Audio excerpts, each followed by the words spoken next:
with another tour. There's 2 more left to go, guys. And we're on Egypt right now. So let's get this one going. Hope you guys are enjoying these videos. Smash a comment and do all those cool things for me, man, because appreciate that.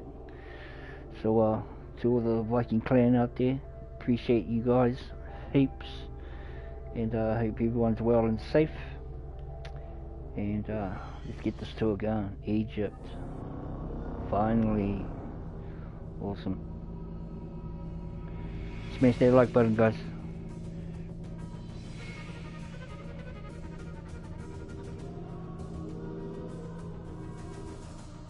Today we are with Bayek himself, the man, the one who started it all. The origins of Assassin's Creed coming from this man here.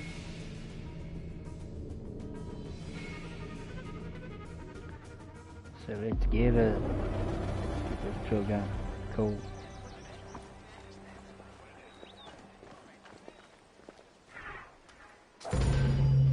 Welcome to the Gladiator Arena.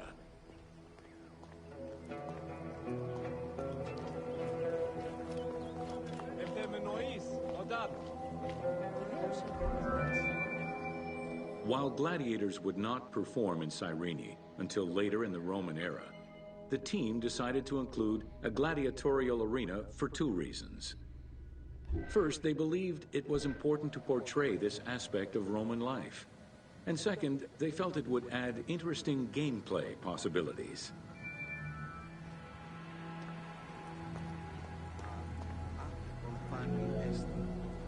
The first gladiators to enter the arena were prisoners of war. It was a spectacle of violent clashes between men and against wild beasts that lasted nearly 1,000 years. Far out. 1,000 years.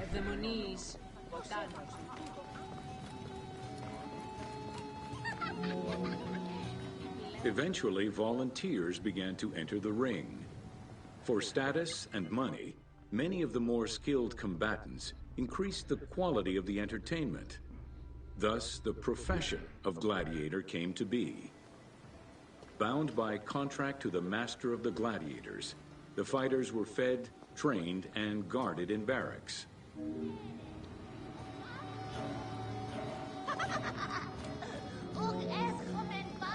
Gladiators were separated into heavy and light armored fighters, each with their own set of specific armor and weapons. Organizers often had 2 audience-favored factions face each other in combat.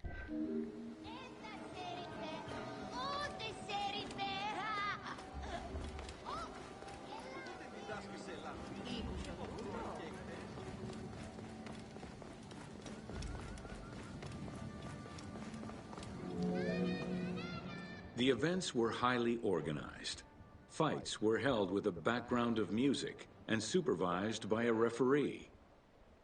Death, either in the course of combat or by decision, was not always the only way out for the loser.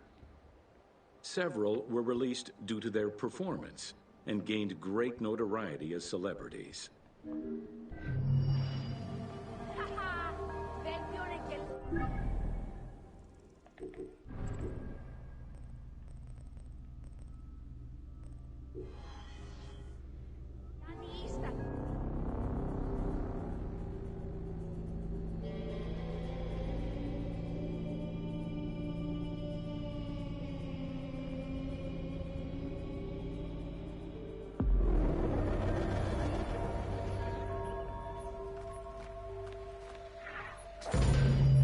Welcome to Major Exports of Cyrene.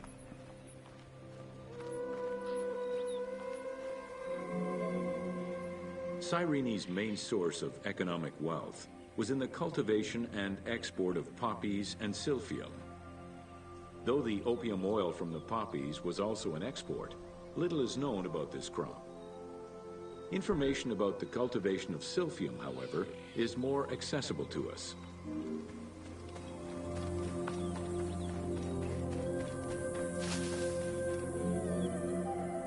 Silphium, with its yellow flower, was considered a gift from the sun god. Grown solely in this region near the Mediterranean Sea, silphium extract was exported at high prices and was so crucial to the wealth of Cyrenaica that it was depicted on their coins.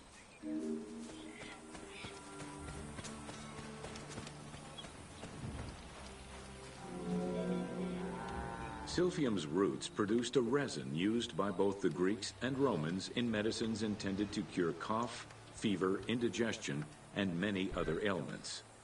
It was also used as a contraceptive. In a compilation of culinary recipes from the 4th century BCE, the herb is mentioned in various recipes, including a flamingo dish. Flamingo dish. High demand, overexploitation, and possibly a shift in climate all contributed to the eventual extinction of silphium. The last mention of it dates from the 4th century CE, and to this day, no traces of this plant have been identified.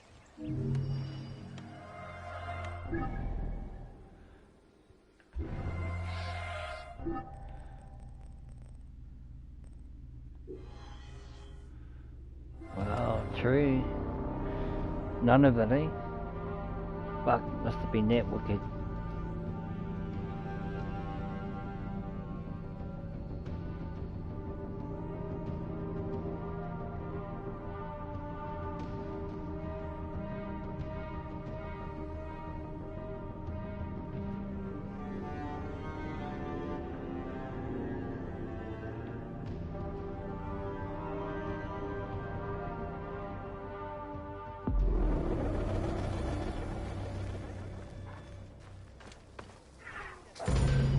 Welcome to the Temple of Zeus in Cyrene.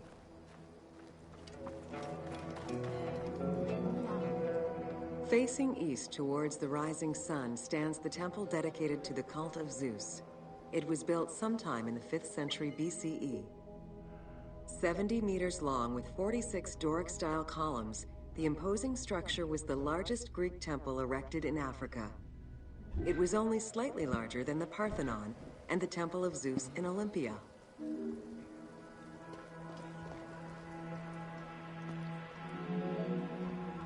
The exterior was designed with the decorative elements common to Doric architecture. The dimensions of the columns were different, giving visitors an impression of uniqueness when viewing each facade.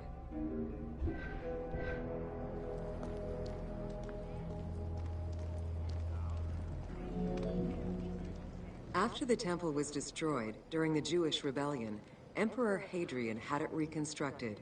He chose not to rebuild the outer portico, but did restore the new Corinthian columns in marble.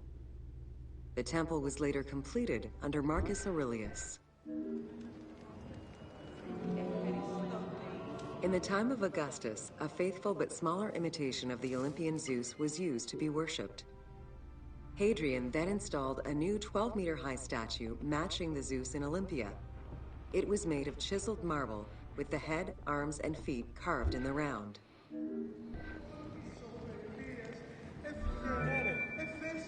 Archaeologists confirmed that there was a monumental statue of Zeus in this temple, though experts remain divided on whether it was one of Zeus or one more specific to the cult of Zeus Ammon. Jumping in bed. The team elected to place a statue of Zeus Ammon in this location, knowing that Cyrene was central to the spread of this cult in the Greek Mediterranean area.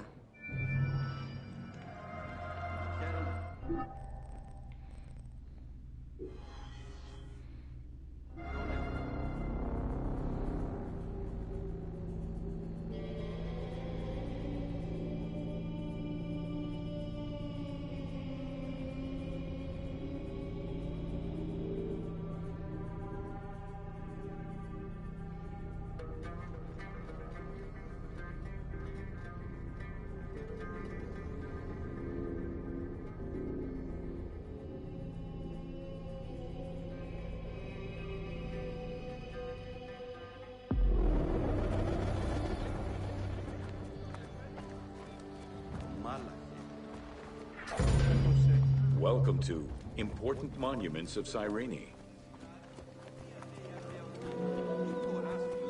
The sanctuary of Apollo sits on a prominent edge of the plateau of Cyrene, overlooking the Mediterranean Sea.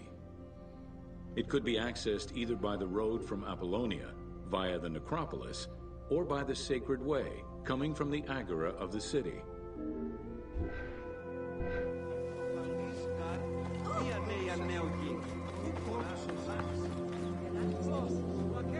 The abundance of temples and statues throughout the city reflect the various Greco-Roman and Egyptian cult influences over the centuries.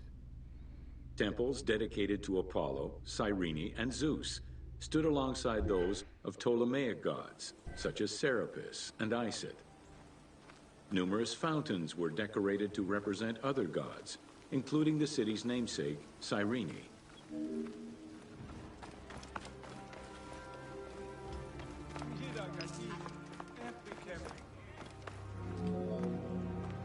A vestibule known as a propylaeum marked its entrance and highlighted the fountain of Apollo. God of the sun and of protection, Apollo was an important deity to both Greeks and Romans. The sanctuary built in his honor was considered to be sacred.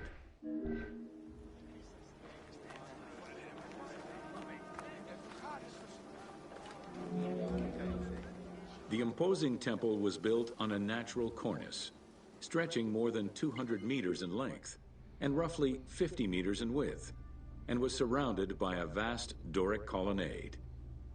Sections uncovered by archaeologists indicate restorations to the columns were made between 115 and 116 CE.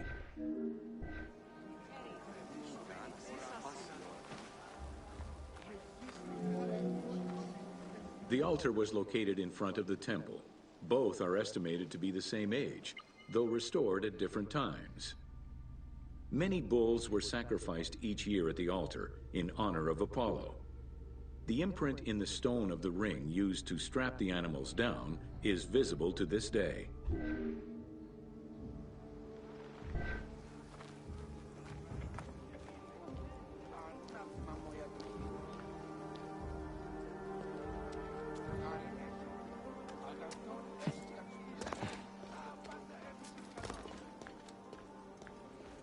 Damn, I'm gonna get for this one.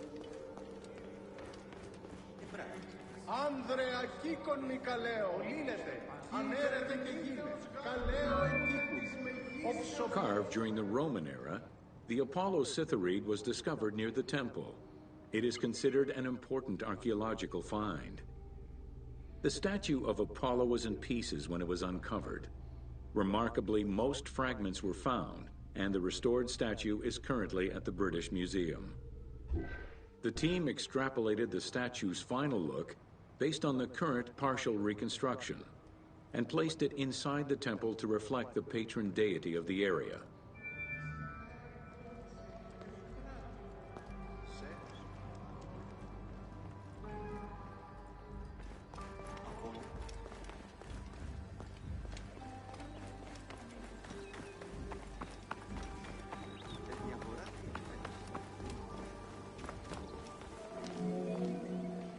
The amphitheater of Cyrene is located on what is known as the Terrace of Myrtosa, next to the sanctuary of Apollo. It was built on top of the old theater in the 2nd century. Originally used as a stage, the theater became an amphitheater once the taste for Roman gladiatorial entertainment reached the city.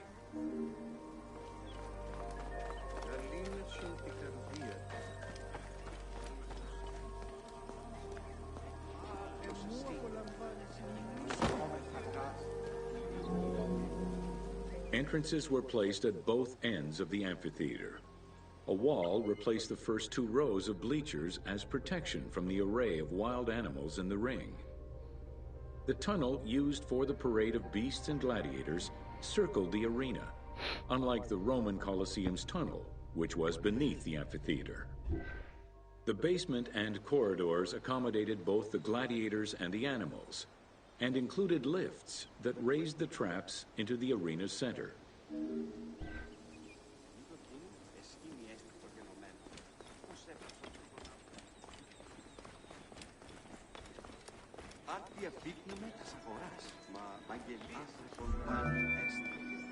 Since the original theater was close to the cliffside, the expansion didn't allow for a perfect circle.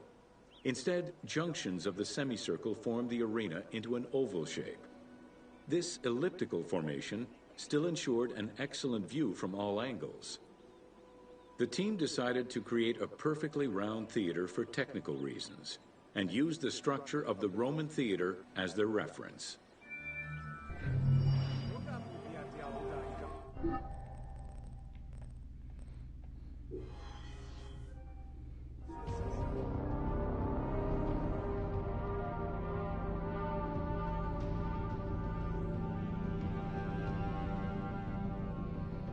That's pretty cool.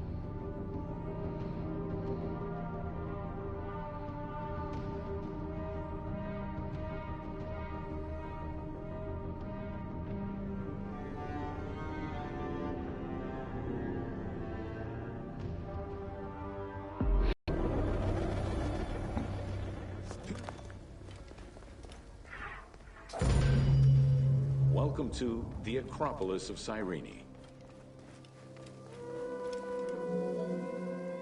Located on the western edge of the city, Cyrene's Acropolis was smaller than the one in Athens, though its high vantage point provided protection for the city.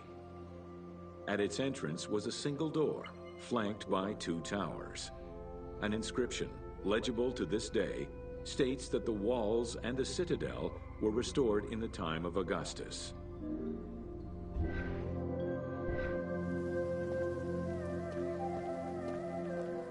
What's this? Get out of my way. A number of statuettes have been excavated from the site, including one of Berenice, the daughter of Magus, the king of Cyrene, and half-brother of Ptolemy II. At the northeast tower, there is a sanctuary consisting of two small temples with a vestibule, and an altar believed to be that of Serapis and Isis. When the temples were excavated, archaeologists found traces of fire damage. However, there are no indications as to when this fire occurred.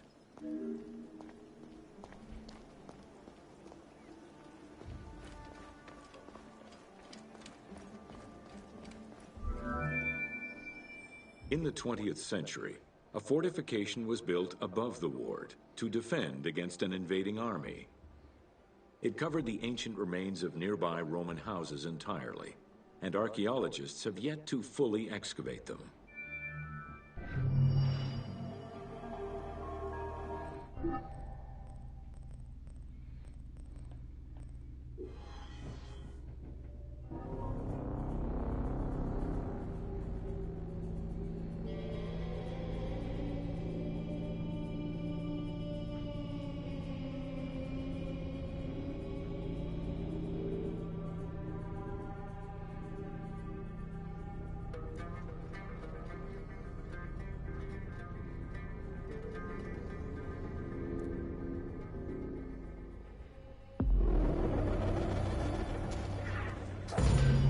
Welcome to Jean-Francois Champollion.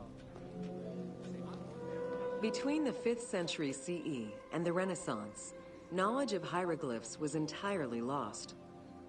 Many enthusiasts tackled the challenge of deciphering the language with little success. Some groundwork was made with various researchers identifying names and some grammatical structure, and confirming that cartouches were markers for royal names. They were still missing a critical piece of information that would eventually be revealed thanks to the discovery of the Rosetta Stone.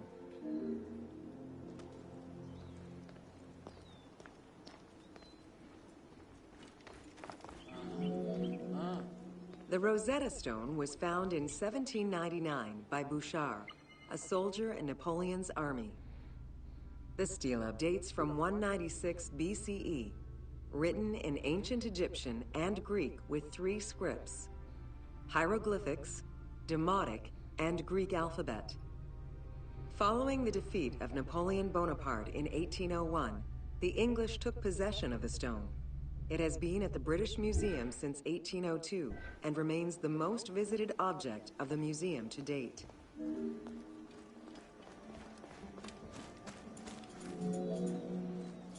The first translation was of the Greek section only in 1803. It detailed a decree of Pharaoh Ptolemy V, reminding the citizens that their pharaoh had led Egypt to prosperity. It was fully translated 20 years after by Jean-François Champollion, who was working with a facsimile.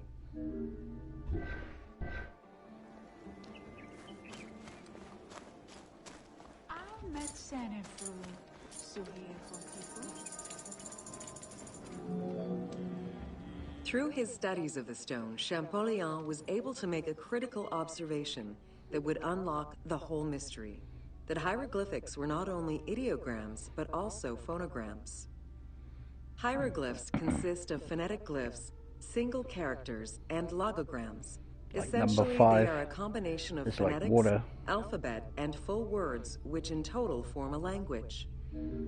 Wow.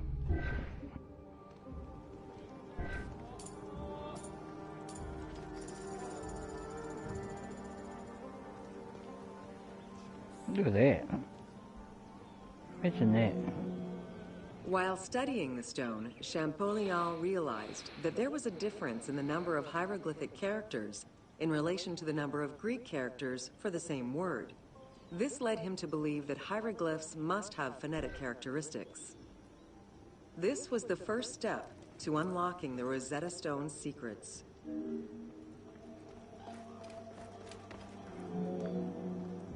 To prove this theory, Champollion began identifying Egyptian rulers' names and then compared their phonetic pronunciation to the Greek version. For example, Cheops had been the Greek name given by ancient chroniclers to the owner of the Great Pyramid, Khufu.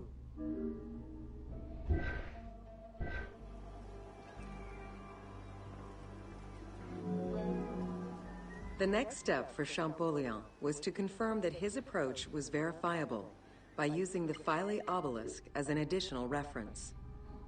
Engraved in the obelisk are 2 inscriptions in Egyptian hieroglyphs and Greek.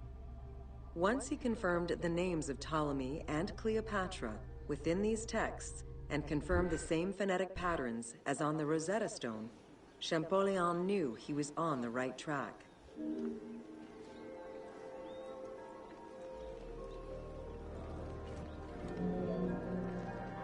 Champollion had already mastered several ancient languages when he took on deciphering the Rosetta Stone.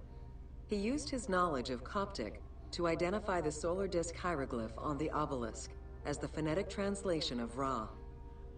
Further translation only strengthened his conclusion. Egyptian hieroglyphs encompass the alphabet in both phonetics and determinative ways, which means that the symbol represents the word itself. See the stars in purple? I mean, right there.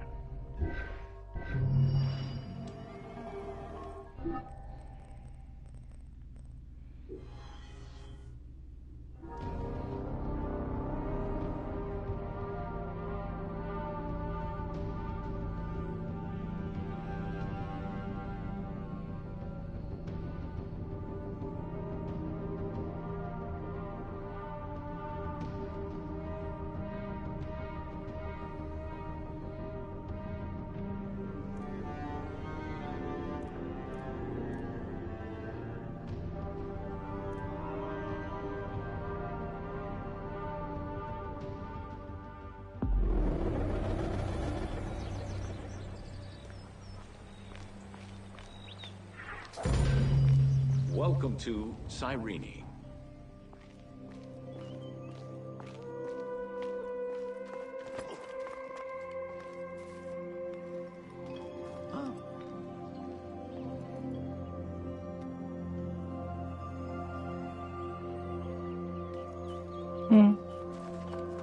Sure.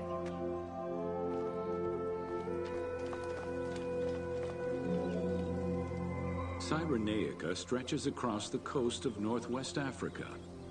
It was known as Pentapolis in antiquity, a reference to the 5 main cities that formed the Greek colonies. Built on a lush plateau of the Green Mountains, in what is present-day Libya, a colony of Greek settlers formed the city of Cyrene in 630 BCE. Cyrene's population quickly grew, spreading out across the terraces of the plateau, making it the first and largest of the 5 colonies.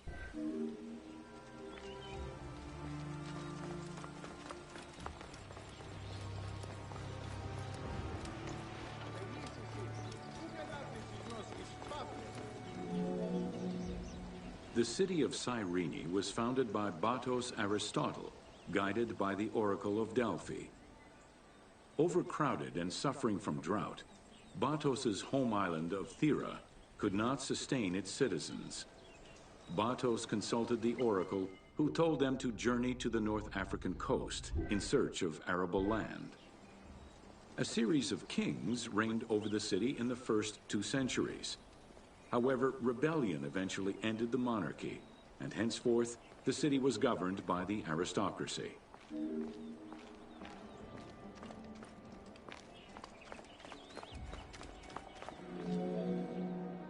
The key features of Cyrene were temples dedicated to gods, Apollo, Demeter, and Zeus, alongside Ptolemaic gods such as Isis and Serapis. A large agora defined the city's center, and on the western edge, the famed Acropolis was built. A fortification wall was added around the harbor at the end of the 2nd century CE. As the city grew, more buildings were constructed beyond the walls.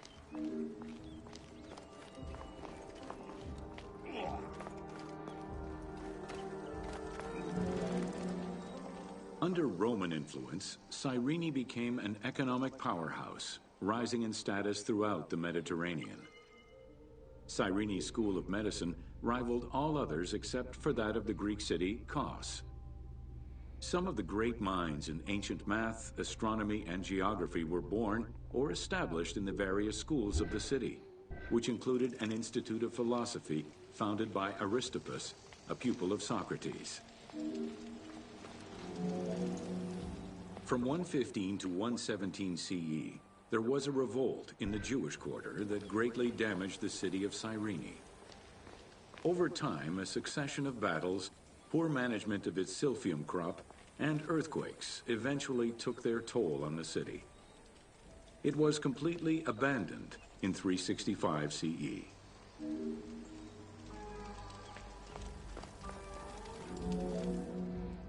The nearby port of Apollonia was an ideal location, with its natural cove, sheltered by 2 islands and rocky inlets.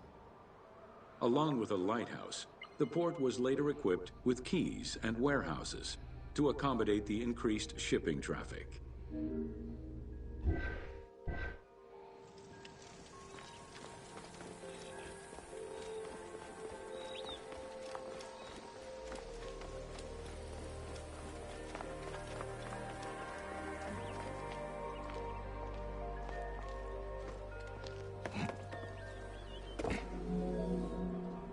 With its success as a commercial trading port, Apollonia surpassed Cyrene to eventually become the capital of the Pentapolis. A number of earthquakes gradually shifted the city, causing many of its original structures to sink. Some of its ruins can still be seen underwater.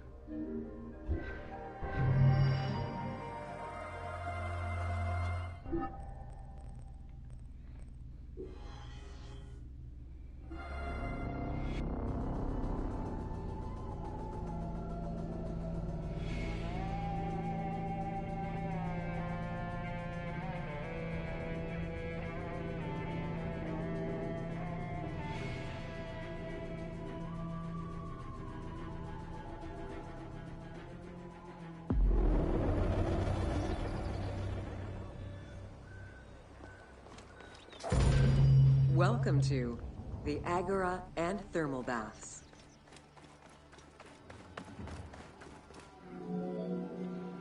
Cyrene's Agora was the public marketplace and political hub of the city.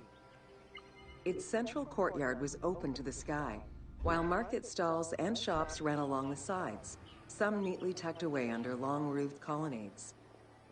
As in other Greek cities, the agora included a central hearth, known as a prytaneum. This place served as Cyrene's official embassy, where guests were welcomed to the city.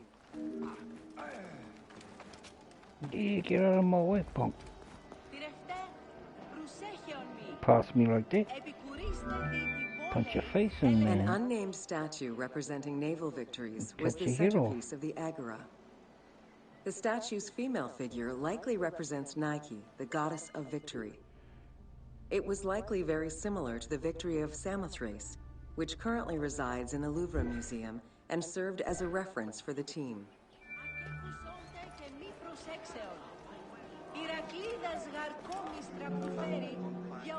The Cyrene Agora also displayed many temples and monuments celebrating its founding king, Batos, and the city gods. There were 2 altars associated with the Temple of Apollo and a marble statue base dedicated to the goddess Libya.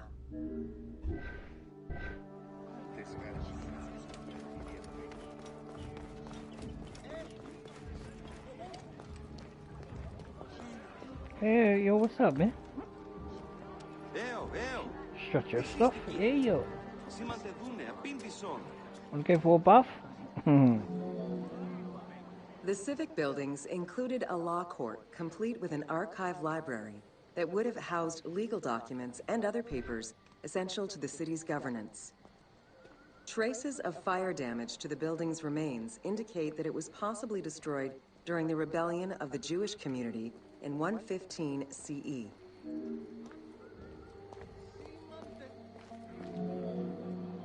Public baths were common in Roman and Greek cities, and Cyrene held true to this tradition. 2 thermal baths from different eras were discovered among the ruins. An inscription at the entrance of one of the baths is presumed to be attributed to the owner. It dates the building to the Hellenistic period.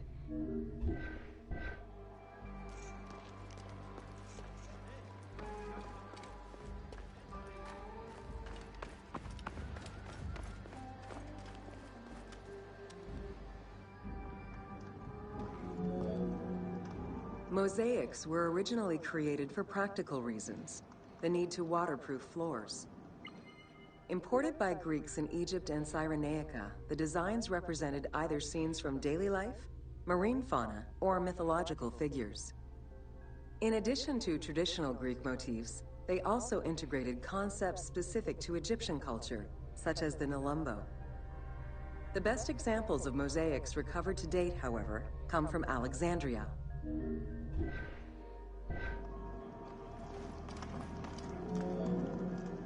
The Cyrene baths were fitted into an underground tomb dated somewhere between the 8th and 6th century BCE. Bath seats were carved directly in the rock, allowing for more comfortable ablutions. As with many of the public buildings, the thermal baths were elaborately decorated. Statues such as Aphrodite and Eros the Archer were discovered within.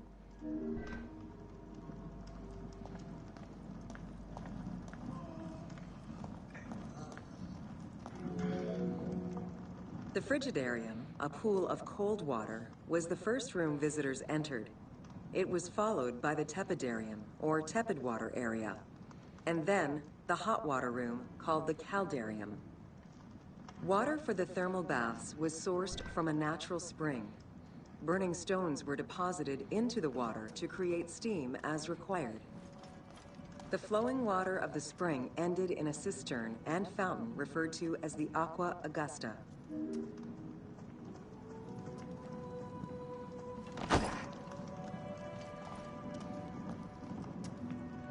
Come on, punk.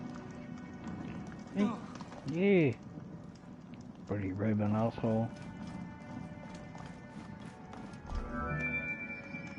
Later Roman baths were built under Emperor Trajan and then restored under Hadrian. After the earthquake of 365 CE, they were replaced by baths of Byzantine design, with stones from the old thermal baths used in the reconstruction.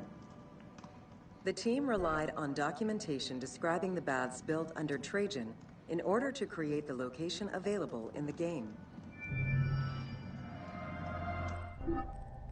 Wow, pretty nice. Awesome buffs. Instead of cold, I would have been straight into the hot one.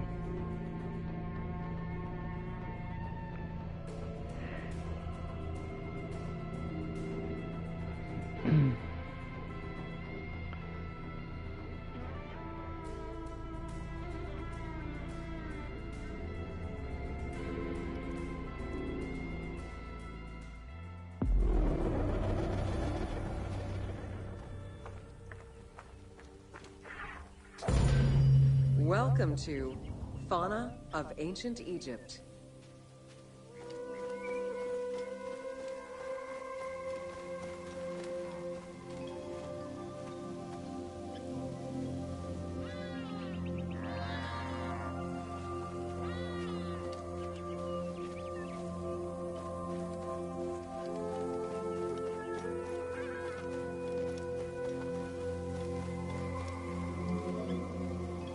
Both domesticated and wild animals were features in ancient Egyptian bas-reliefs as early as the First Dynasty.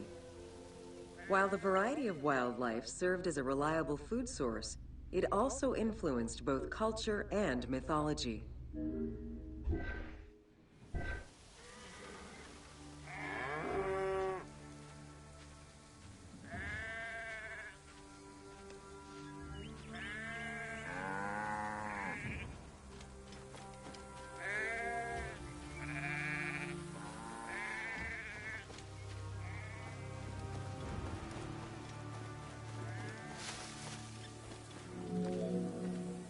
Egypt's terrain allowed for a diverse range of animals, including panthers, rhinoceroses, elephants, and many variations of antelopes.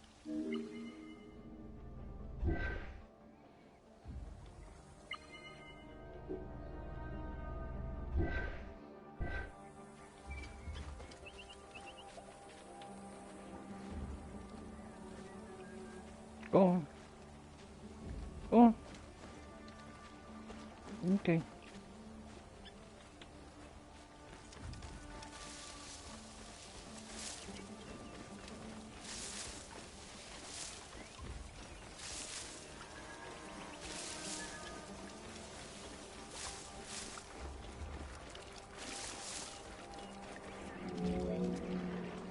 The Nile was home to many species of fish, along with hippopotami and crocodiles.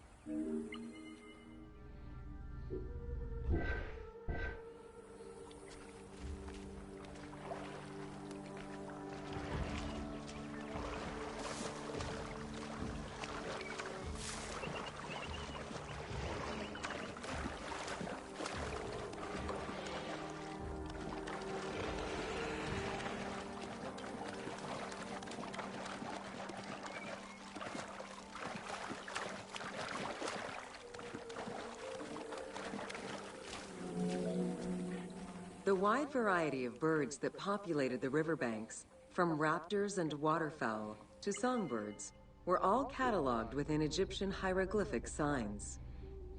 Encounters with reptiles and insects, such as cobras, scorpions, and scarabs, influenced hieroglyphs and art.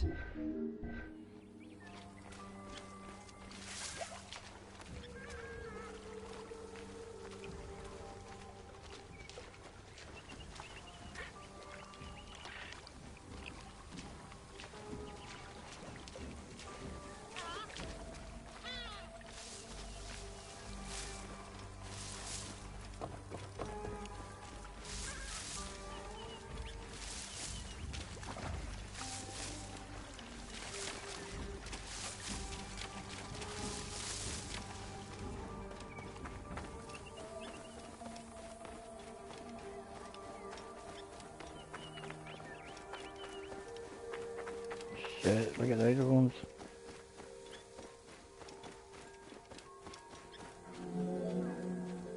While all animals had sacred meanings, lions in particular represented power and royalty to ancient Egyptians. They were so prized by pharaohs that they were hunted to extinction within Egypt.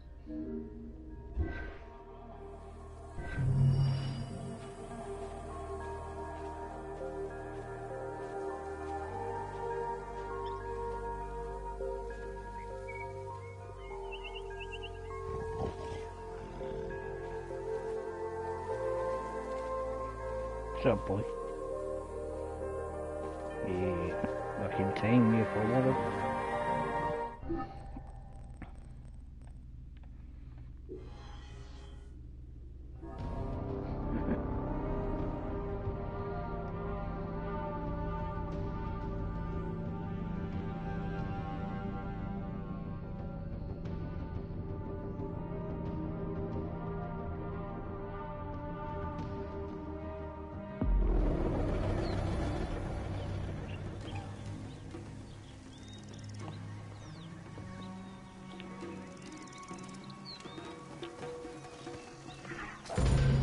Welcome to Flora of Ancient Egypt.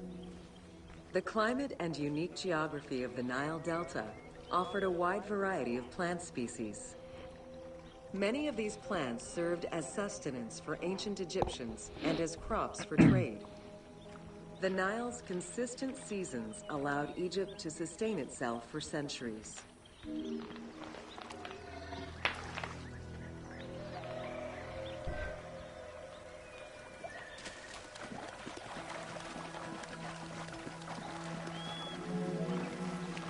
Possibly the most useful of the plants was the papyrus. This tall sedge plant grew in abundance along the water's edge of the Nile. Commonly known for its use as paper, the ancient Egyptians found many other functions for it, including rope, sandals, and mats. Papyriform boats made from the plant are seen in paintings and reliefs, and were used in ritualistic ceremonies. That's it right there.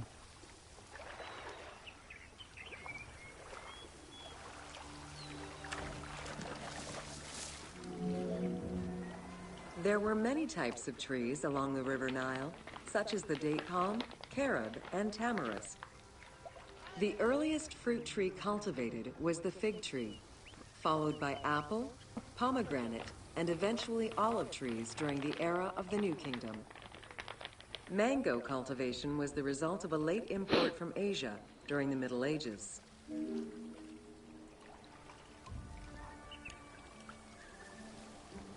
What up, guys? 1, 2, 3, 4, 5.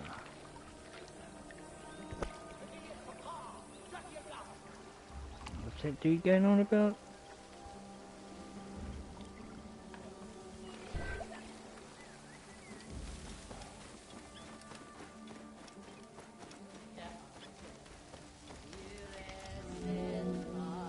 Some trees were associated with gods, such as the acacia with Horus. The divinities Thoth and Seshat were depicted inscribing the reign of the king into a Persea tree. The sycamore was connected with the goddess Iset, patron of the ritual of life.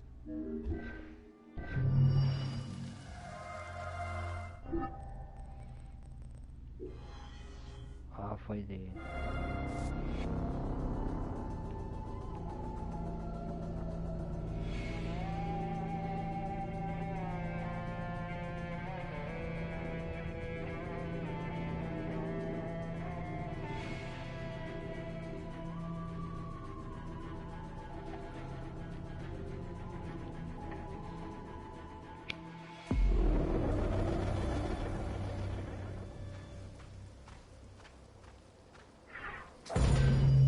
Welcome to Ancient Egyptian Hieroglyphs.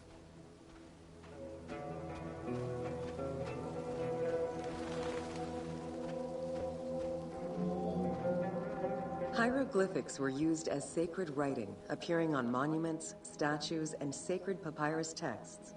The earliest symbols that resemble hieroglyphs were on pottery dating back to 4000 BCE. This stylized form of signs and drawings was the only writing used from its ancient origins to the end of pharaonic history. Ancient Egyptians referred to hieroglyphs as the writing of the gods.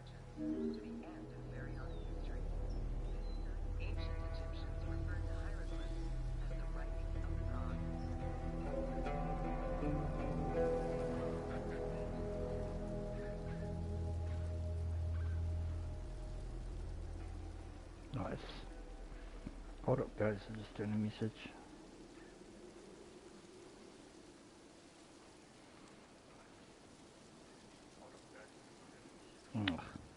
Great time for my thing to fucking... Ugh.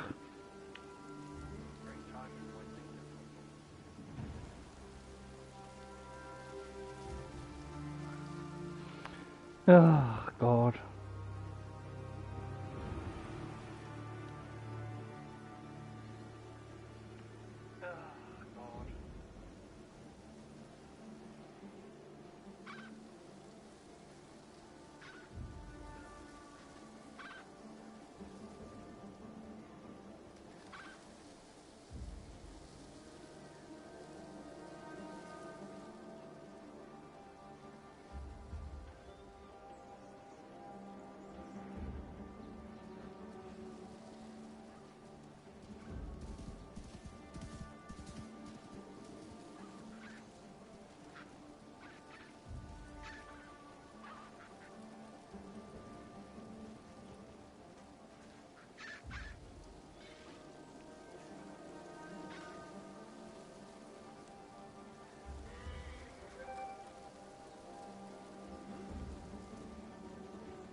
Alright.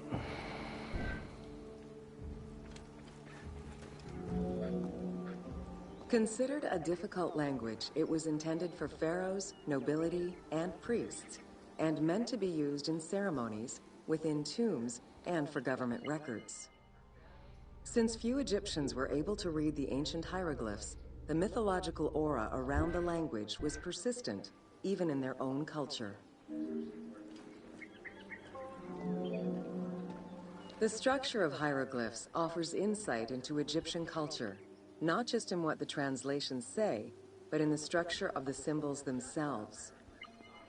They were found on tomb walls, on sarcophagi, on statues, and on pottery, and were meticulously recorded in countless ancient papyri. What do you want, boy? Right? Hey? Hey? Hit back you, boy. Boom, boom. Punk. In many temples, priests would perform rituals and daily offerings. These were accompanied by hieroglyphs used as spells. In tomb paintings, the hieroglyphs are represented with formulas to recite. These spoken words were meant to be spells which would allow the deceased to benefit from the offerings for all eternity. Spells and offerings were also written for the living, to enhance medicines and cure illnesses.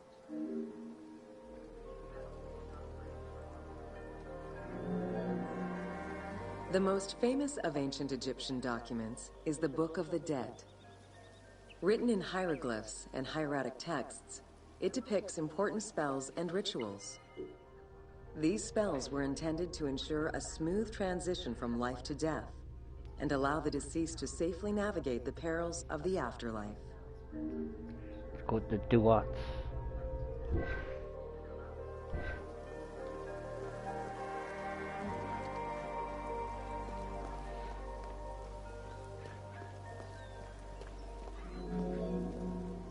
Even after it was deciphered, the reading of hieroglyphs remained difficult at times due to the many directions in which they can be read. Depending on the orientation of the signs, hieroglyphs can be read left to right, right to left, horizontally or vertically, though never bottom to top.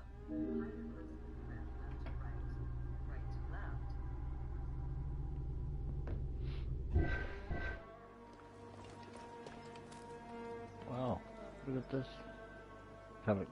Pelican. Flamingo, man, massive. Look at this big dude. Hold up, man.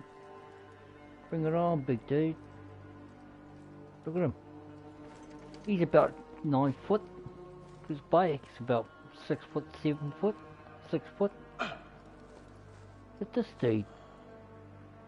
He's a monster. Yeah.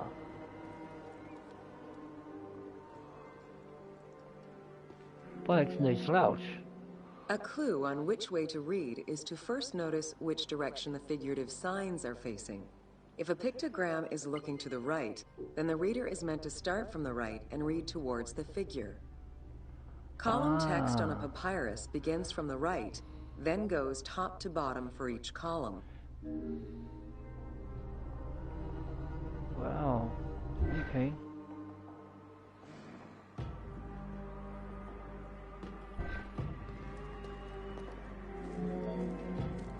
Text written on tomb walls resembles the structure of a page from a comic book. The text can be placed in front, behind, or above the character, and its symbols look in the same direction as the character. Another clue is that the name of a god or hieroglyphs meaning gods or kings are always written before the descriptive text.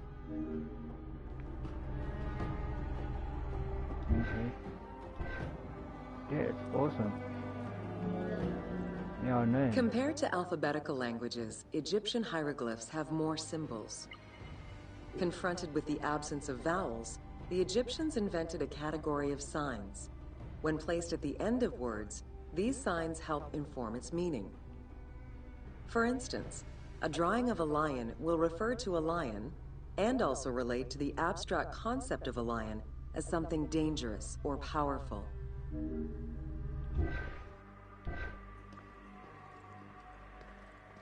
It's for you, little boy. Get out of my way. Middle Egyptian hieroglyphs contained a little more than 700 signs. By the end of the Greco-Roman period, there were 10,000 signs. What? Egyptologist Sir Alan Gardner created a list classifying common hieroglyphic signs and their variants. Far out. 10,000 signs. God.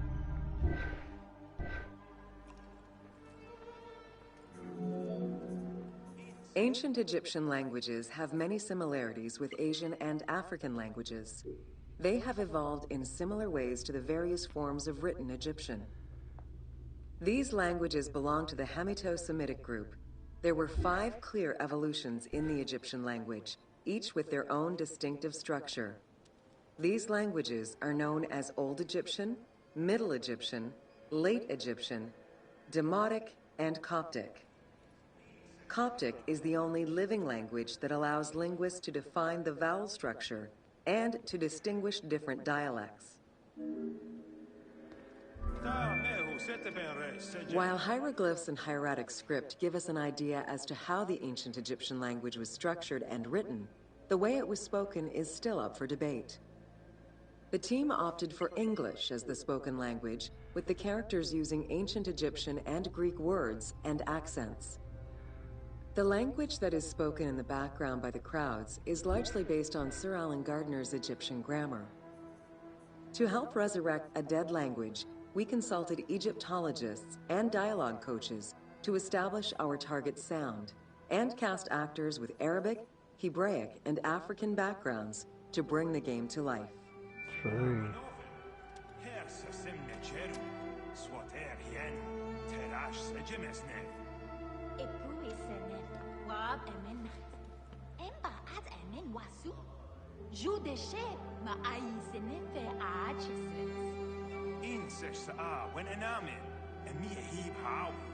Wow, that's cool, man.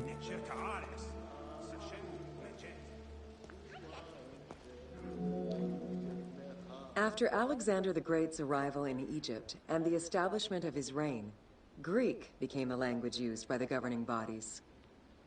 The inability to read hieroglyphs caused resentment among the Greek population. It's from this tension that the Rosetta Stone was created. That's what these 3 languages on it.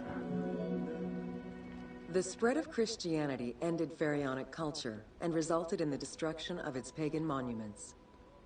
This also marked the end of hieroglyphic writing and understanding. Wow. Motherfuckers.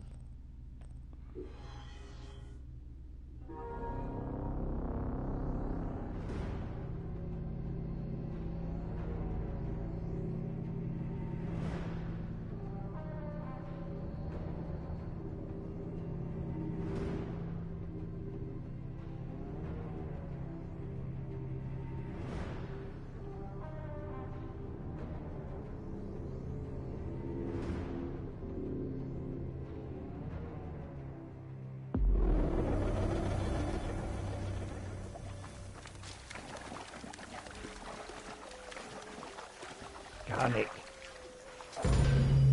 Welcome to the city of Memphis.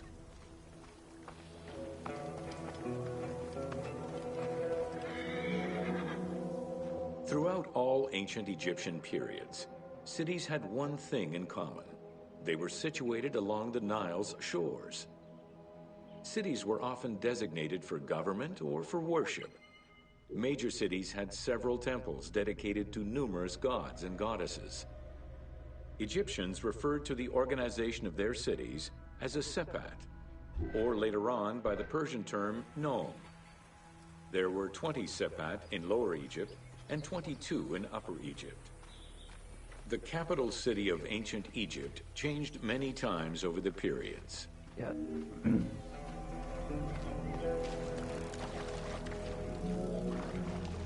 One of the largest was Memphis, located in Lower Egypt. It was a key center for religious temples, including their most important deity, Ptah, god of creation.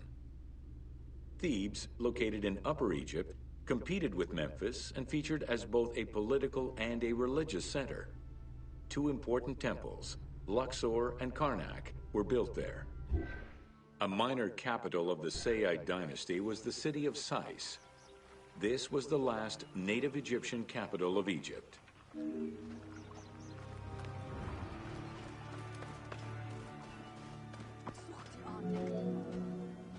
During the Third Dynasty, under Pharaoh Djoser, Memphis became the first religious and administrative capital of Egypt. Even when the political capital of Egypt decentralized itself, pharaohs were crowned in this sacred city in order to legitimize their ascension to the throne, up to and including Alexander the Great. Though little remains today save ruins south of Cairo, we can guess at the structure of the city, which stretched up to 5 kilometers in length and 2 kilometers in width. Wow. Memphis was also referred to as the City with the 100 Doors, or the White Walls. These names were in reference to the wall which surrounded the city. Under the protection of Ptah, god of craftsmen, the city was a thriving religious and economic hub.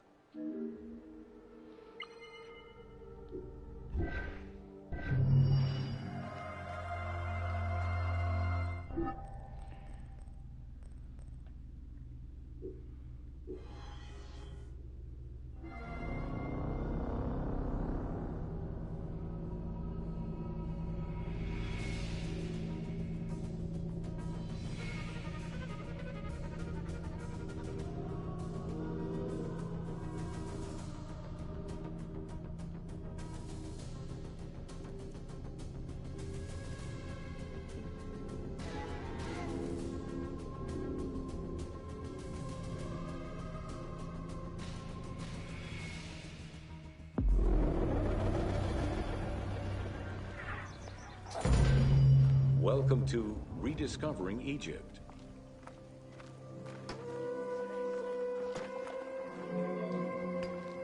In the 19th century, the increased intensity of tourism and excavations, as well as the outflow of antiquities to other countries, threatened Egypt's archaeological heritage.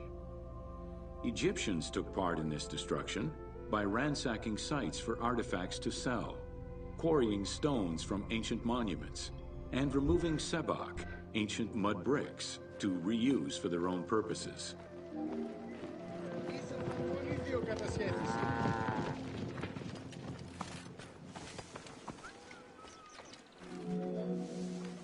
A major step in conserving Egypt's heritage was taken in 1858, when the Viceroy of Egypt created the Antiquities Service. Supported by a team of foreign scholars, Auguste Mariette exerted an iron grip on the service. He carried out his work across Egypt and into Nubia, intervening on almost every major site. Aware of the necessity of keeping unearthed artifacts in Egypt, Mariette requested a museum be created for that purpose in 1858. This museum was the ancestor of the Egyptian Museum.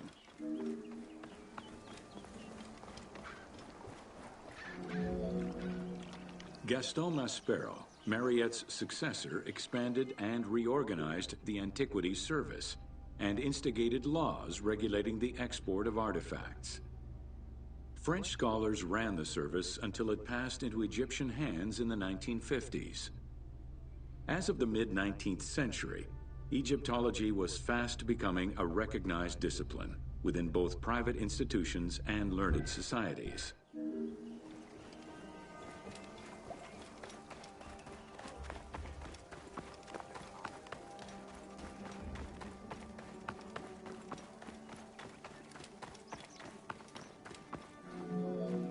Damn, I wanted A to French buy those architect, dudes. archaeologist, and former researcher, Jean-Claude Golvin, now specializes in the artistic reconstruction of ancient cities and monuments. To date, he has created more than 800 drawings, which include 3 volumes focusing on the reconstitution of ancient Egypt. His work is exquisitely detailed and can be found in books and museums around the world.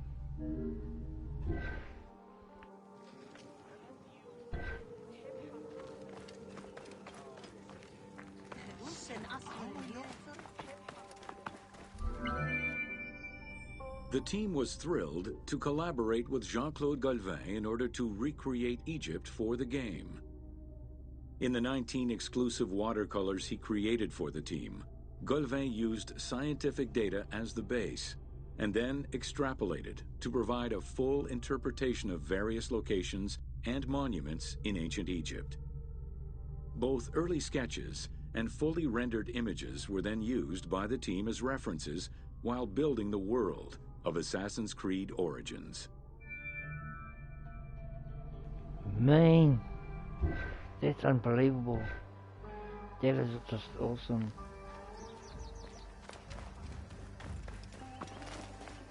So, most of it that's in the game like now is off these paintings and maps.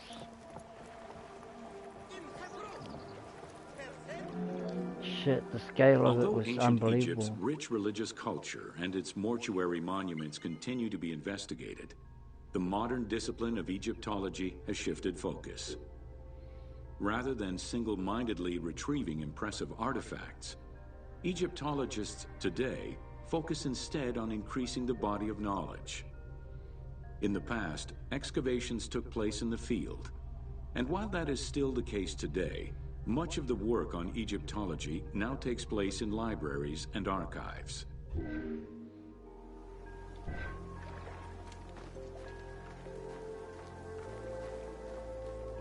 Because you're not archaeologists, that's why. It's a different trade. You're not out in the field digging. Archaeologists do that.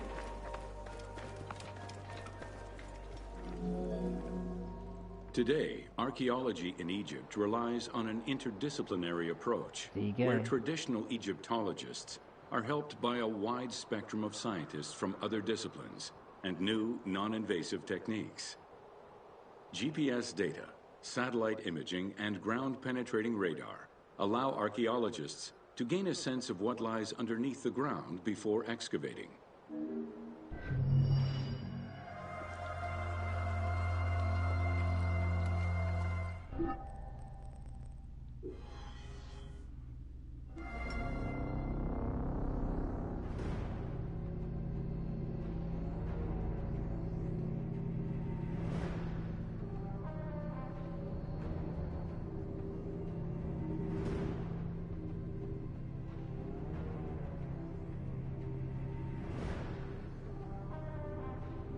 Awesome, we're 1 hour into it. Nearly there, guys. Nearly there. It's pretty awesome, man, this one. Welcome to natron. Natron is a colorless salt that was used by ancient Egyptians for food preservation, cleansing products, and glass making. It was also used in the mummification process.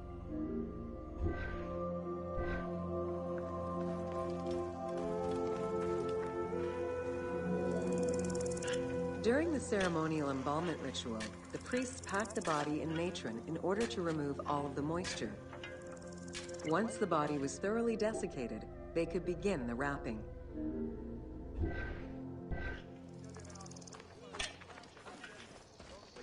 Yo, we got two in the house. What's up, man? Thanks for joining. Natron was mined in Wadi Natron. The main mining methods involved did either have cutting two in the slices house. out of the lake bed when it was dry, or raking through mineral-saturated water to gather the mineral salts during the floods.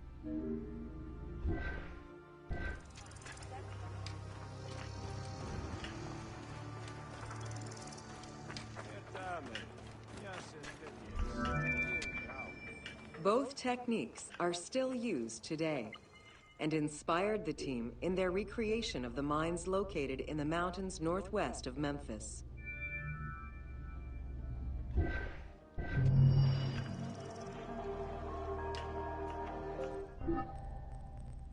Six more guys. Man.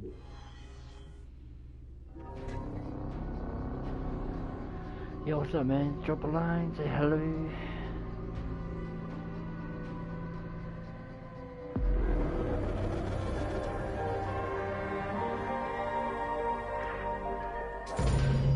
Welcome to the Katara Depression.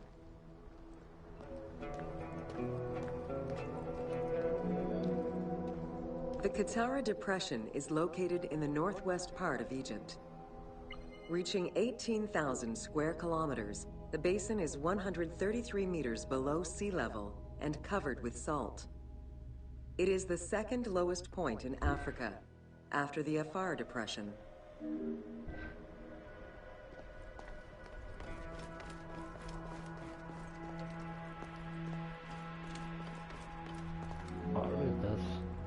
The climate is very arid, with average temperatures reaching 36 degrees Celsius. The famous Siwa Oasis is located on the protected southwestern region. Today, the Katara Depression is utilized for oil exploration. Okay. Man.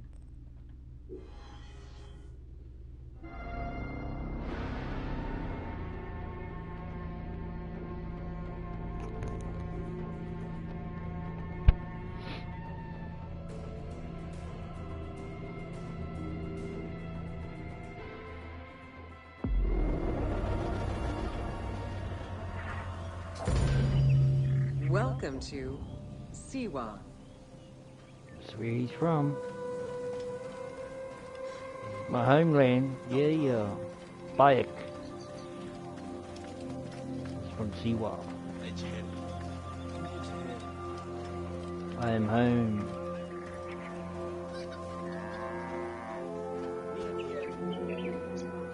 The Siwa Oasis is in the western desert of Egypt.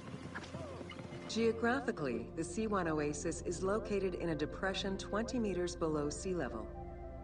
Its natural springs and warm climate aided in the bountiful production of date trees. Though clearly influenced to some degree by Egyptian and African culture, the area's isolation resulted in a unique society and language. While they worshipped the same deities, Siwan temple architecture differed from traditional Egyptian temples.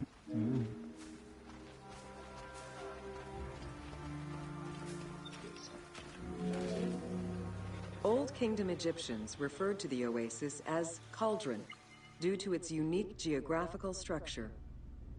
Oases were crucial for nomadic tribes and caravans.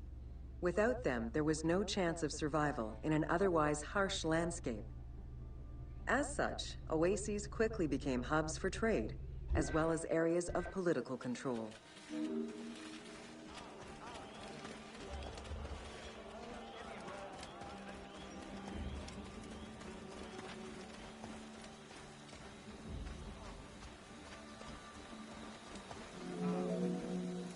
Because of the dry climate, there is very little rainfall to sustain the oases.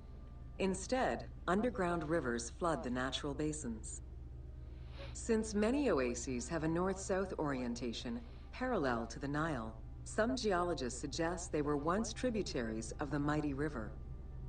There is evidence that ancient Egyptians attempted to create some oases.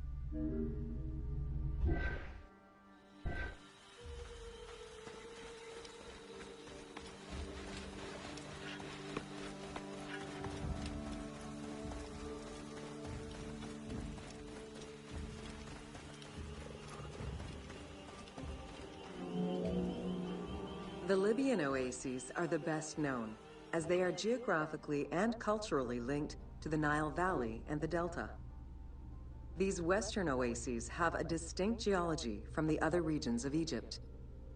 The most famous and important oases are Karga, Dakhla, Farafra, Baharia, and Siwa.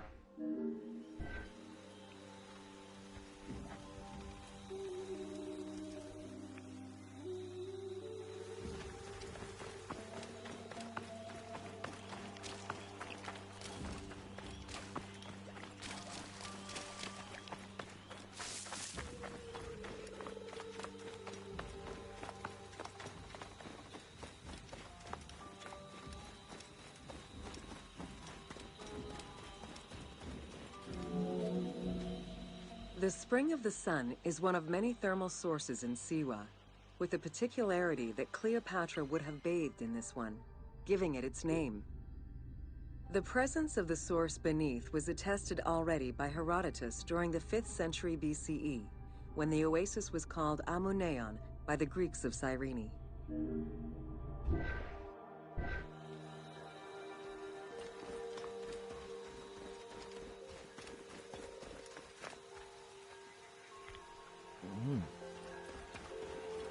Really? Clear picture, eh? Oh!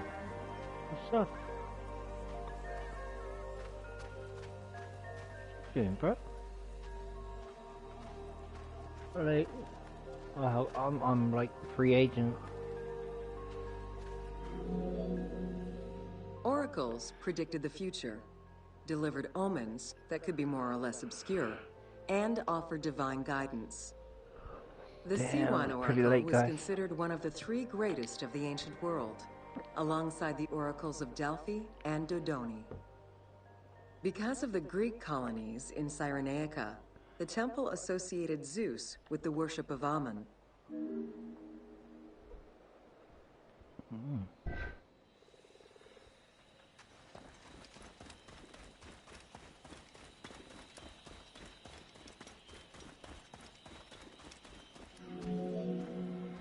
It is no wonder that Alexander the Great made the perilous journey to Siwa in order to consult the oracle, emulating the actions of mythical heroes such as Hercules and Perseus. This action earned the approval of the oracle, who validated his claim as Pharaoh of Egypt. He was confirmed as the son of Ammon, conferring upon him the most legitimate claim to date of all Egypt's foreign invaders.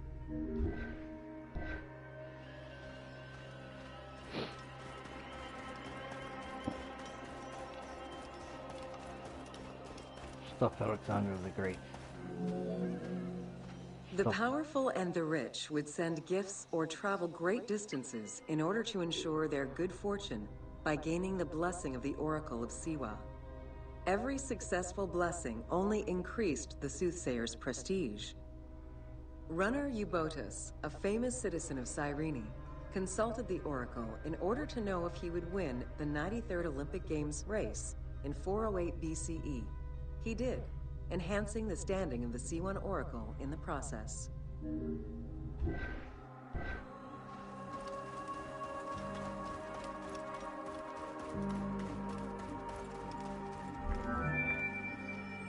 The Temple of the Oracle of Ammon was built in the 6th century BCE by Pharaoh Amasis. In the game, its entrance is guarded by ram-headed sphinxes, the animal representing Ammon. They were inspired by similar statuary located at the British Museum. Another option would have a Greek-influenced representation of Zeus Ammon, a human-headed sphinx with horns.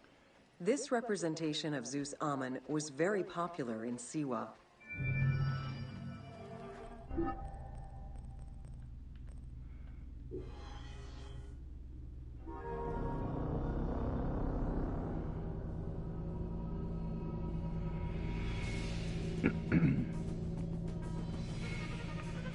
Cool. Alright guys, I'm gonna go make me a coffee. Coffee time.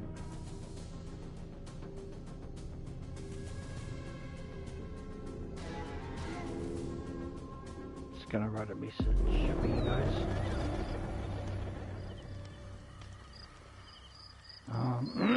Excuse me.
Sorry guys, might be sick. Coffee time.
There is so much to discover.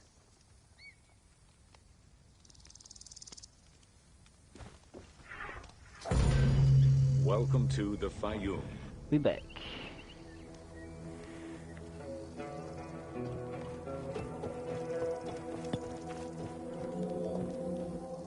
The Fayoum Oasis is an enormous basin in the western desert that formed from the Nile's overflow.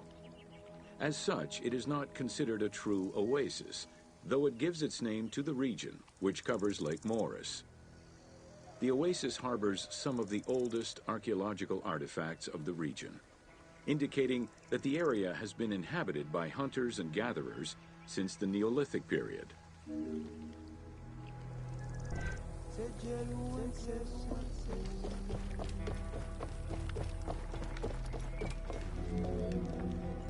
The Fayoum Oasis drains into Lake Moeris, which was a large freshwater lake, but at some time became a saltwater lake. In the 12th dynasty, ancient Egyptians redirected the water flow with a dam and dug a supply canal using the lake as their reservoir. Irrigation enabled them to continue growing crops of figs, grapes, and olives year-round.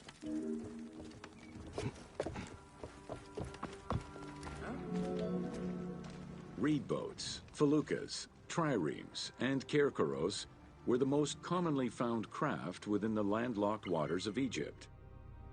They were used for various purposes, ranging from daily fishing, trade, warfare, and travel, to the ferrying of massive stone blocks used to build the great monuments of Egypt.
The most impressive pyramids of ancient Egypt date from the Old Kingdom and can be found on the sites of Giza, Saqqara, and Dashur.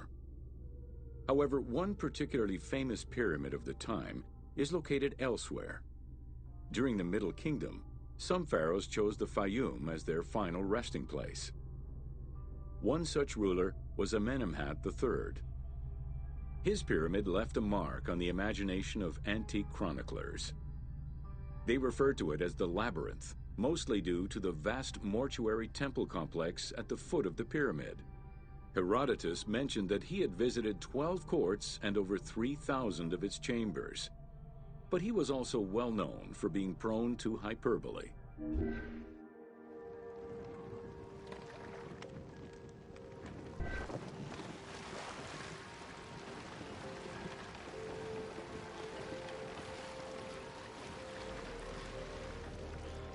In other words, he's bloody liar. Sold fibs.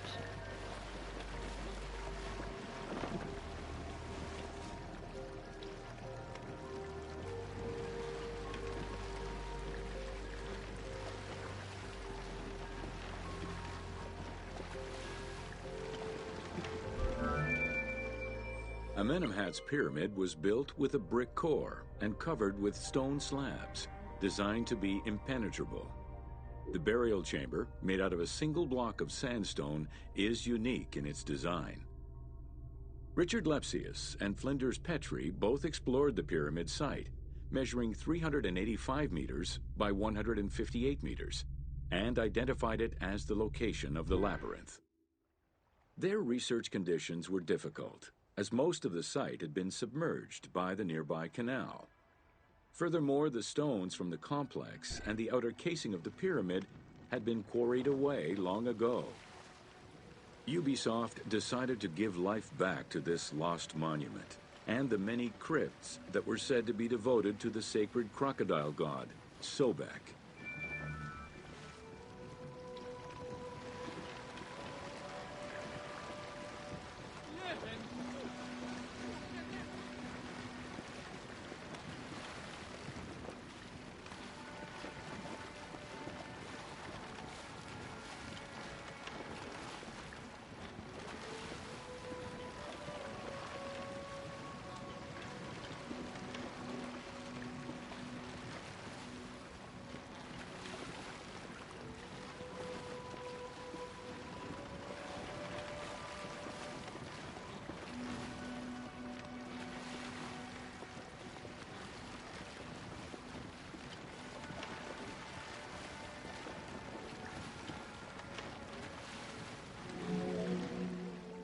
Founded during the 5th dynasty, the site was popular during the 12th dynasty under the name of Shedet. During the Ptolemaic era, the metropolis was named Crocodilopolis by the Greeks, in honor of the crocodile god Sobek. During the Greco-Roman era, the Cleruks, soldiers of the Ptolemies, settled there after their military service and expanded the irrigation systems. Irrigation and water distribution tripled the arable land and turned the city into a lush and rich area. 27,000 inhabitants lived in its precinct at its height. The city's location was strategic in controlling the many small waterways connecting to the main canal, and thus the Nile.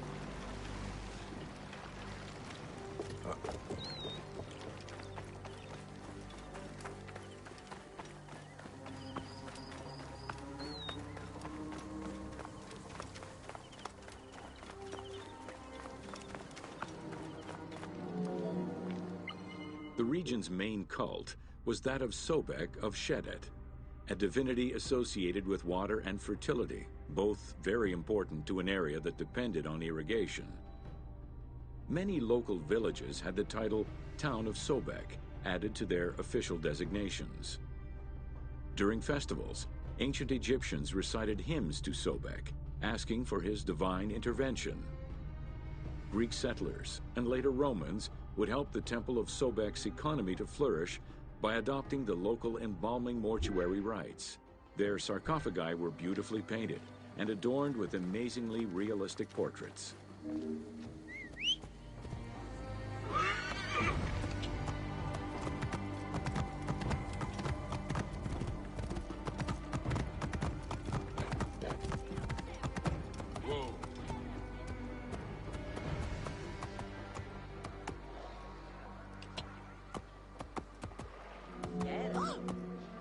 Very similar to the cult of the Apis bull in Memphis, a living crocodile was worshipped within the precinct of Crocodilopolis's main temple.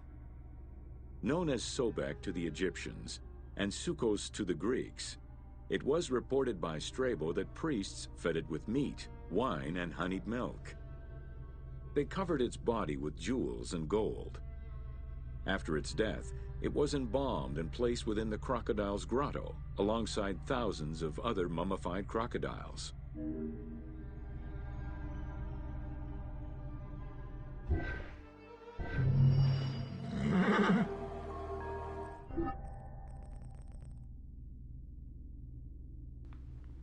3 more guys.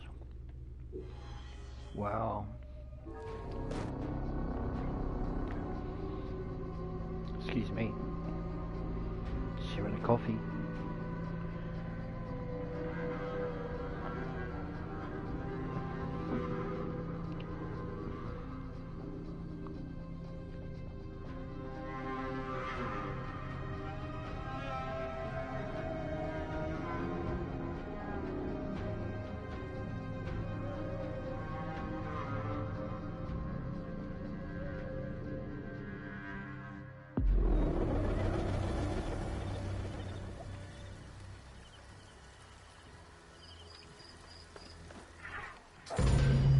Welcome to the major regions of Egypt.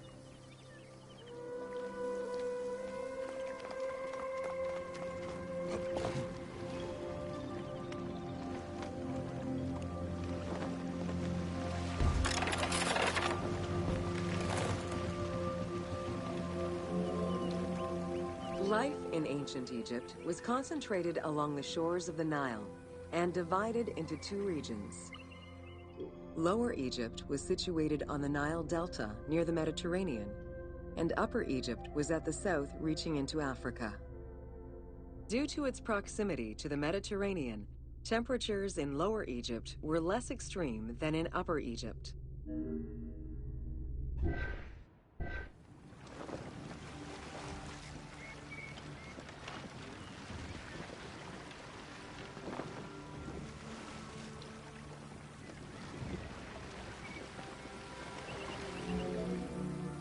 Until 3100 BCE and the unification of Egypt, each region had its own pharaoh and crown.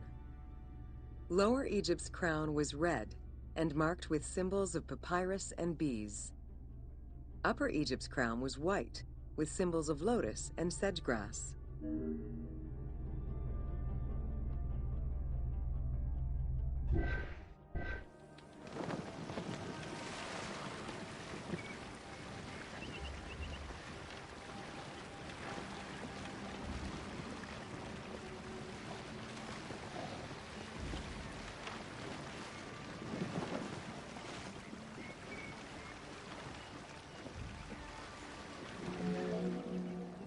Both regions had competing major cities, most notably Memphis in Lower Egypt and Thebes in Upper Egypt. There were different religious cults in both regions, each worshipping their own major gods.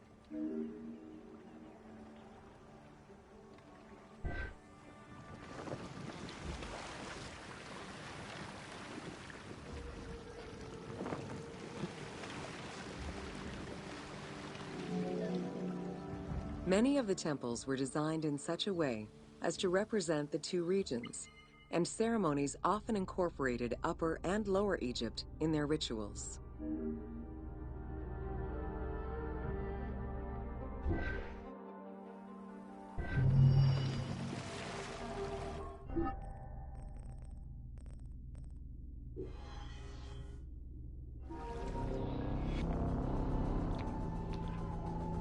This is second to last, guys.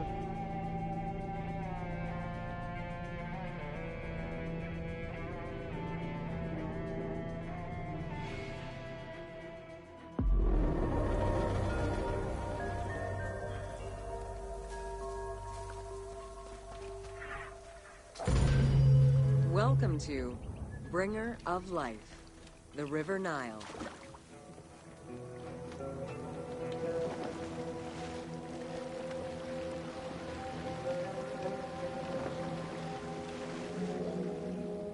The ancient Egyptians called the dark fertile soil of the Nile the Black Lands, and the surrounding desert was referred to as the Red Lands. The dramatic difference of productive land opposed to barren desert had a deep influence on cultural ideology, mythology, and religion.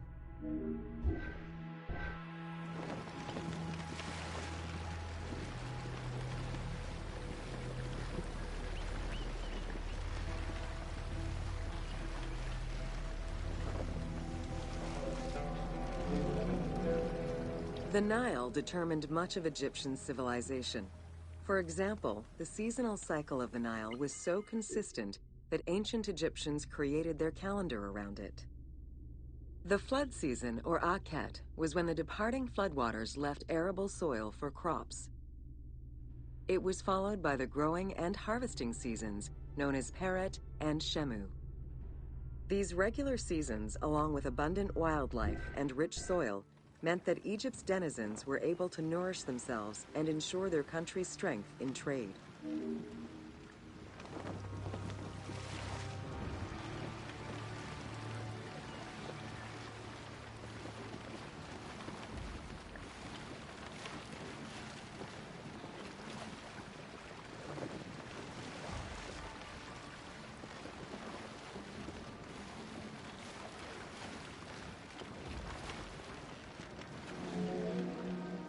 The River Nile, flowing from the south to the north, neatly traversed through both Upper and Lower Egypt.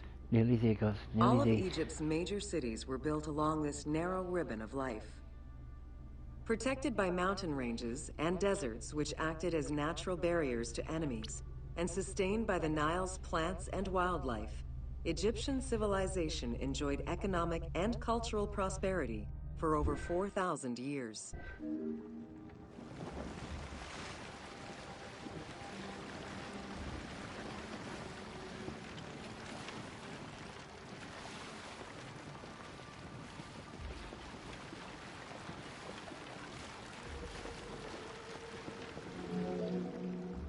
Both ancient Egyptians and ancient Greeks referred to the Nile as the river in their respective languages.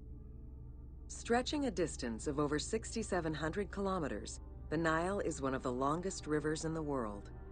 It flows south to north, spanning 11 countries. The River Nile originates in the region of the Great Subequatorial Lakes, including one of the largest in the world, Lake Victoria near Tanzania.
The river flows through African equatorial forests, swamps, volcanic lands, steppes, and deserts, splitting apart for a while and picking up various sediments from each region and carrying them all the way to Egypt. Its main artery, known as the White Nile, rejoins with the Blue Nile in Khartoum. This is where it weaves through rich deposits of silt and nutrients, carrying them along in its wake.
The Nile crosses 6 cataracts from the south to the north, creating natural obstacles between the various sections of the river. The cataracts are long zones of about 100 kilometers, where the bubbling and rapidly swirling waters advance tumultuously amid enormous heaps of rocks and benches of hard stone.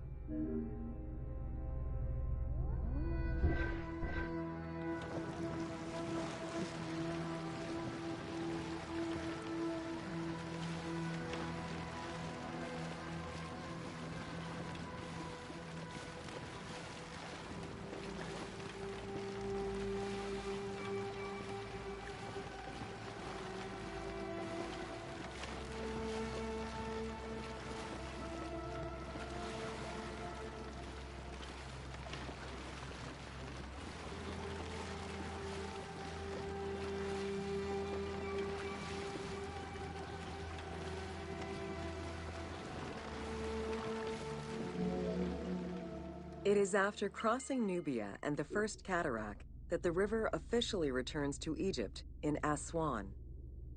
There are still 1,000 kilometers before it reaches Cairo and the Delta, bringing life to those living on its shores before it eventually empties into the Mediterranean Sea.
Ancient Egyptian irrigation and water use was centered around the Nile.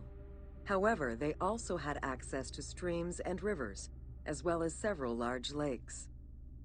The Delta, situated at the north end of the Nile, also known as Lower Egypt, is a large irrigated area where the river splits into several tributaries.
The Delta had several major brackish coastal lakes, bodies of water separated from the sea by thin strips of land. A mix of deep to shallow waters, salt swamps, and sand plains, these lakes were refuge to a wealth of species, as well as water and land plants. The occasional bandit could also be found sheltering within the denser reeds, waiting for the unwary traveler.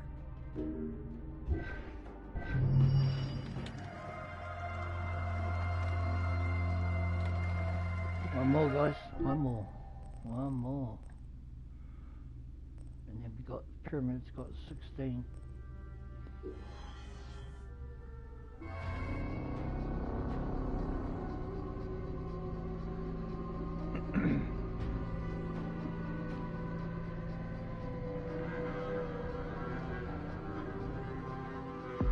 Pardon me.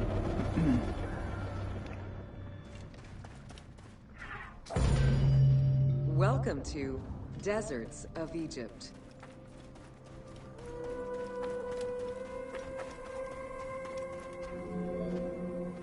Reaching out on either side of the lush Nile are the harsh, arid Western Desert and the mountainous Eastern Desert.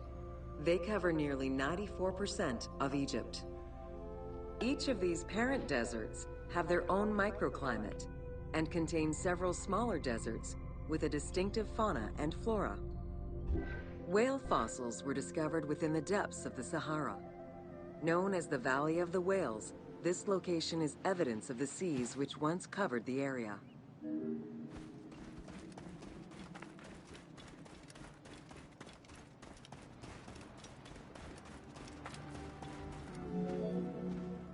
The White Desert in the northeast of the Sahara owes its name to its white limestone soil, contrasting with the yellow sand.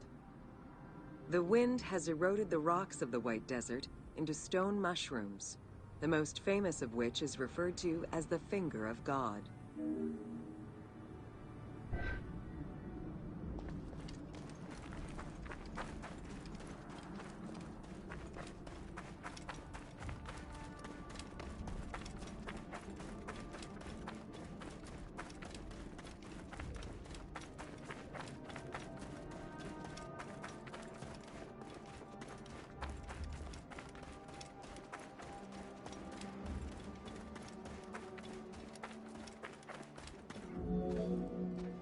The Great Sand Sea is a large unbroken desert that reaches out through western Egypt and eastern Libya. It is home to a unique geological formation known as Libyan silica glass. The pale yellowish-green material ranges from pebble-sized fragments to glass rocks the size of rough boulders.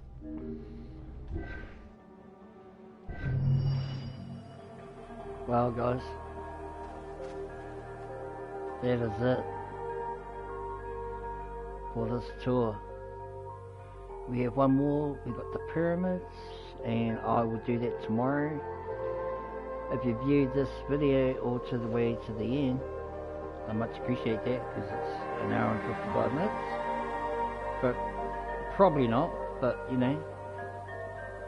But as usual, I always thank you guys for viewing and dropping those likes, because that helps me and my channel. So cool. I hope you like these tours. One more to go, man, and that's us tomorrow. Let's get it tomorrow. Alright, Sinu? Hey, my girl? Yeah. So, till tomorrow, guys. Be safe. Take care. Viking is out of here. Loving these tours, man. One more. Do it. See you all tomorrow. See you guys.